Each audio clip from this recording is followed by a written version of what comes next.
Oke, bismillahirrahmanirrahim. Assalamualaikum warahmatullahi wabarakatuh. Perkenalkan, nama saya Restu Pratama dan saya adalah seorang praktisi talent mapping. Dan pada kesempatan kali ini, saya ingin sedikit bercerita tentang pengalaman saya dalam mengenal dunia talent mapping. Dan sekaligus, kenapa sih saya memutuskan mau untuk menjadi seorang praktisi talent mapping. Jadi gini, awal ceritanya itu bermula ketika saya duduk di kelas 3 SMK. Ya, dimana pada saat itu ya seperti remaja pada umumnya lah ya, galau antara ini setelah sekolah apakah mau lanjut kuliah atau langsung bekerja. Secara saya SMK kan. Nah, akhirnya karena galau ya udahlah saya coba aja dua-duanya. Untuk tes kuliah saya coba, tes ke pekerjaan pun saya coba gitu. Dan memang pada saat itu untuk perusahaan sih ada beberapa yang akhirnya keterima, dan pada saat itu pun ada satu perguruan tinggi yang menerima saya lewat jalur bidik misi. Nah, akhirnya karena galau kan, ini kuliah apa kerja ya, akhirnya ya udahlah saya coba untuk konsultasi sama orang tua. Saya tanya ke orang tua, akhirnya karena pada saat itu alasannya adalah alasan ekonomi, jadi ya udahlah saya kerja aja dulu gitu. Nah, singkat cerita, bekerjalah saya di sebuah perusahaan manufaktur yang ada di Cikarang ya, sampai saat ini kurang lebih sudah berjalan hampir 5 tahun gitu. Nah, pada masa awal kerja sih sebenarnya fine aja ya, karena memang pada saat itu tujuan utamanya kan ekonomi ya. Jadi saya kerja cari uang gitu. Cuman memang seiring berjalannya waktu kok kayaknya ada yang kurang gitu ya.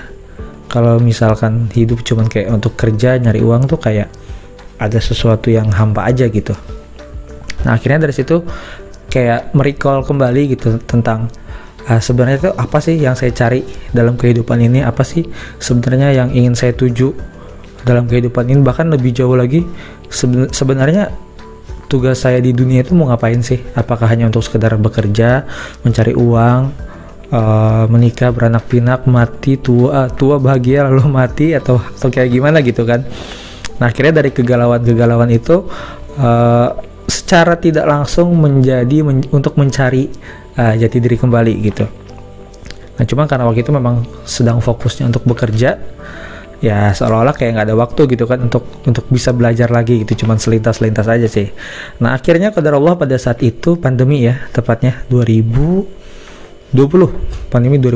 Nah, pada saat itu saya sempat dirumahkan. Saya bersama beberapa teman yang lain sempat dirumahkan selama kurang lebih 1 bulan gitu. Nah, pada saat itulah momen dimana saya kembali untuk belajar mengenal diri saya kembali, tentang apa sih sebenarnya tujuan saya, atau bahkan lebih spesifiknya, saya ini siapa sih, apa kelebihan saya, kekurangan saya, apakah benar ini jalan yang saya cari gitu. Pokoknya banyaklah pertanyaannya. Nah, akhirnya dari situ saya mulai mengumpulkan resource tuh, kayak misalkan saya ikut kelas, saya beli buku, baca buku, saya baca artikel, banyak bahkan. Nah, sampai akhirnya dari semua pencarian itu bertemulah saya dengan tools yang bernama talent mapping ini. Nah, cuman memang pada saat itu meskipun saya tahunya di tahun 2020-an gitu ya, tapi baru terlaksana untuk benar-benar belajar talent mapping ini di tahun 2022, tepatnya di bulan Maret kemarin. Nah, sebenarnya banyak hal yang saya temukan ya ketika saya belajar talent mapping ini. Cuman ada empat poin yang sebenarnya jadi kunci kenapa saya merasa bahwa dengan talent mapping ini saya sangat terbantu. Pertama, saya jadi bisa menjelaskan dengan sejelas-jelasnya apa sih sebenarnya kelebihan yang ada dalam diri saya. Mungkin selama ini kan kita cuma bisa menjelaskan kayak aku tuh bisa ini loh, tapi tidak dengan bahasa yang baku, tidak dengan bahasa yang formal, sehingga apa yang kita bisa itu sulit untuk diutarakan dengan kata-kata. Nah, tapi dengan talent mapping ini saya bisa menjelaskan tentang kelebihan diri saya dengan sangat spesifik dan dengan istilah yang jelas. Kayak misalkan saya punya bakat ideation, saya punya bakat signifikan, saya punya bakat input, learner, individualization, apalagi banyak lah pokoknya. Nah, itu tuh setiap istilah itu ada pengertiannya. Nah, lalu kedua, dengan kelebihan yang saya punya itu, ini bisa diubah menjadi kinerja apa sih? Ini bisa diubah menjadi suatu potensi apa sih yang bisa saya lakukan? Jadi potensi kekuatan yang saya miliki itu bisa kita konversi ke dalam bentuk apa sehingga itu bisa jadi bermanfaat. Itu poin yang kedua. Nah, lalu yang ketiga, kalau tadi ada kelebihan, tentu ada kekurangan. Nah, saya pun jadi tahu apa sebenarnya kekurangan saya. Dan kembali lagi, saya bisa menjelaskan kekurangan saya itu dengan jelas, dengan spesifik, dan dengan istilah-istilah yang bisa dimengerti. Misalkan, saya itu self assurance-nya rendah.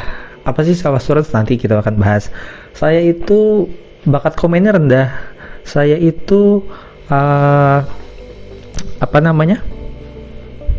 competition-nya rendah gitu. Nah, itu bisa kita jelaskan dengan sangat sejelas-jelasnya. Nah, lalu poin yang terakhir, yang keempat, karena kita sudah tahu nih keterbatasan kita itu apa. Nah, dengan keterbatasan itu kita jadi tahu gimana sih caranya mensiasatinya. Nah, dengan 4 poin yang sudah saya sebutkan tadi, itu membuat saya merasa bahwa sepertinya orang lain juga harus merasakan apa yang saya rasakan. Orang lain juga harus merasakan bagaimana nikmatnya menemukan jati diri seutuhnya, bisa mendeskripsikan tentang diri secara utuh begitu. Nah, akhirnya dari situ saya berpikir menjadi seorang praktisi talent mapping adalah suatu jalan yang tepat untuk bisa membantu orang lain. Nah, adapun untuk peran-peran yang akan saya ambil sebagai praktisi talent mapping adalah pertama, saya akan menjadi seorang konsultan, yaitu memberikan saran dan juga penanganan kepada klien. Lalu yang kedua, akan menjadi seorang planner, membantu klien menyusun rencana setelah melaksanakan talent mapping assessment. Dan yang ketiga, menjadi seorang advisor, yaitu memberikan nasihat dan juga rekomendasi terkait hasil dari talent mappingnya. Nah, lalu siapa sih orang-orang yang ingin saya bantu? Pertama, yaitu ada siswa SMA atau sederajat yang bingung menentukan pilihannya tentang kuliah, kerja, ataupun mau berwirausaha, yaitu sama sih seperti saya dulu gitu. Nah, mungkin dulu saya nggak menemukan sih orang yang membimbing saya ke arah sana, makanya saya bingung gitu. Nah, karenanya saya merasa harus membantu teman-teman yang hari ini masih duduk di bangku SMA, yang sedang kebingungan menentukan arah hidupnya. Lalu yang kedua, ada seorang mahasiswa yang ingin menentukan karirnya setelah lulus, apakah ingin berwirausaha atau menjadi seorang profesional. Karena tidak dipungkiri gitu, banyak juga orang yang kuliah tapi salah jurusan, kuliah tapi berkarirnya tidak sesuai dengan jurusan yang dia pilih. Nah, saya ingin membantu teman-teman mahasiswa untuk bisa menentukan karirnya secara tepat. Lalu yang ketiga, ada juga untuk karyawan atau bahkan umum ya, yang ingin menyusun kembali rencana hidupnya. Mungkin sudah kerja bertahun-tahun, berpuluh-puluh tahun bahkan, tapi merasa seperti hidupnya itu belum terencana dengan sempurna gitu. Akan kemana sih sebenarnya?